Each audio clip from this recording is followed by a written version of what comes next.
रोहित आर्यच्या पुण्यातील घरी साम टीव्हीची टीम पोहोचली आहे। त्या ठिकाणावरून आमचे प्रतिनिधी सागर आव्हाड यांनी आढावा घेतलाय, पाहूया। रोहित आर्य हा कोथरूडमधील स्वरांजली सोसायटीमध्ये राहत होता आणि हेच रोहित आर्याचं घर आहे।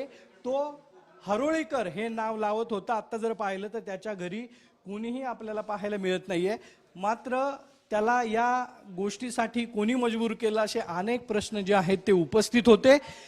महायुतीच्या सरकारने त्याचा सुंदर शाळा हा जो प्रोजेक्ट होता त्याचं काही पेमेंट जे आहे ते थकवलेलं होतं आणि या संदर्भात त्याने शिक्षण आयुक्त असतील किंवा इतर पदाधिकारी असतील, मुख्यमंत्री असतील, शिक्षण मंत्री असतील यांच्याशी वारंवार संपर्क केलेला होता। केसरकरांकडे वेळोवेळी तो तक्रारी करत होता। मुख्यमंत्री त्याचबरोबर इतर व्यवस्थेकडे त्याच्या तक्रारी होत्या।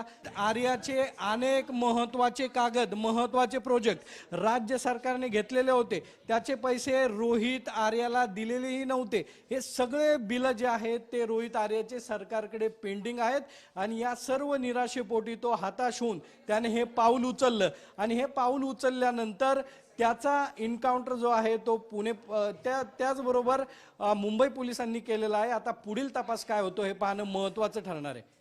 कॅमेरा नरेश कटकेसह सागर साम टीव्ही पुणे। देश विदेशातील प्रत्येक घडामोडींचे लाईव्ह अपडेट मिळवण्यासाठी आता साम टीव्हीच्या सर्व सोशल मीडिया प्लॅटफॉर्मला लाईक, फॉलो आणि सबस्क्राईब करा। तसंच सर्व नोटिफिकेशनसाठी बेल आयकॉन प्रेस करायला विसरू नका।